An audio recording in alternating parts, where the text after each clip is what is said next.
Hello everyone, welcome back to my channel Shubu's world and I am Shubhangi.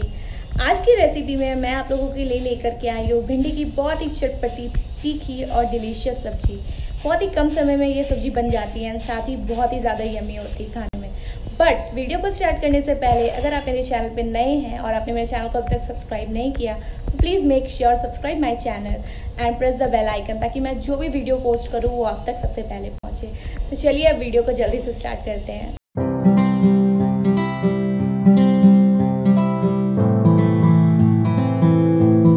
तो सबसे पहले मैं यहाँ पर ले रही हूँ भिंडी। ये करीबन 250 ग्राम भिंडी है।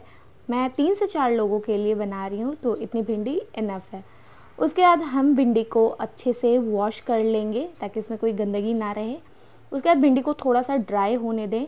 उसके बाद मैं इसे कट कर लूँगी लंबे लंबे टुकड़ों में। आप सामने का और लास्ट का पोर्शन हटा दें और इसी तरह बड़े बड़े साइज़ में कट करें जैसे मैं कट कर रही हूँ। तो यहाँ पर हमारी सारी भिंडी कट हो चुकी है। और मसालों के लिए मैंने यहाँ पर लिया है 1 चम्मच सरसों और साथ ही 3 हरी मिर्च और 1 छोटे साइज का कच्चा आम। अब मैं यहाँ पर एक कढ़ाई ले रही हूँ। कढ़ाई में मैंने डाला है 4 चम्मच सरसों का तेल। तेल को अच्छे से गर्म होने दें। उसके बाद मैंने इसमें डाला है 2 तेज पत्ता, 1 लाल मिर्च और 1 चम्मच जीरा और कलौंजी मिलाकर। उसके बाद हमने जो हमारी भिंडी काट करके रखी है वो इसमें डाल लेंगे और इसे हम 5 से 10 सेकंड के लिए अच्छे से फ्राई करेंगे। उसके बाद मैं इसमें डाल रही हूँ आधा चम्मच हल्दी और आधा चम्मच नमक। दोनों डाल करके हम इसे फिर से 5 से 10 सेकंड के लिए फ्राई करेंगे। फ्राई करते टाइम याद रहे कि हमें हमारी भिंडी को 100% नहीं कुक करना है, इसे सिर्फ हमें 80% फ्राई करना है।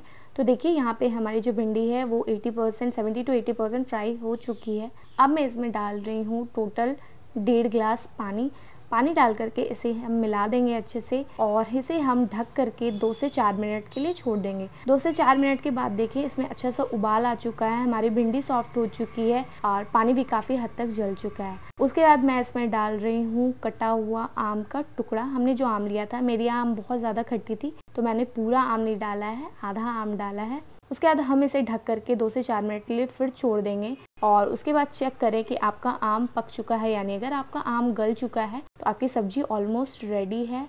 और लास्ट में मैं डाल रही हूँ इसमें सरसों और हरी मिर्च का पेस्ट। हमने जो सरसों और हरी मिर्च लिया था मसाले के लिए, बस मसाले में इसमें हम कुछ भी नहीं डालेंगे, सिर्फ सरसों और हरी मिर्च का पेस्ट। उसे डाल करके हमें सिर्फ 2 मिनट पकाना है। आप ज़्यादा देर इसे ना पकाएं, अदरवाइज़ आपकी जो सब्जी है वो कड़वी हो जाएगी सरसों के कारण। तो हमारी सब्जी बन करके रेडी हो चुकी है। बहुत ही टेम्पटिंग दिख रही है एंड ट्रस्ट मी बहुत ही डिलीशियस होती है ये सब्जी। ये मेरी मम्मी की रेसिपी है एंड मैं जब छोटी थी तब से मैं देख रही हूँ उन्हें ये सब्जी बनाते हुए एंड मुझे भी काफ़ी ज़्यादा पसंद है एंड आपको भी बहुत पसंद आएगी। आम का एक खट्टा फ्लेवर एंड सरसों का एक चटपटा सा फ्लेवर, बहुत ही टेस्टी लगती है सब्जी। Do give it a try and let me know in the comment section. Thank you so much for watching.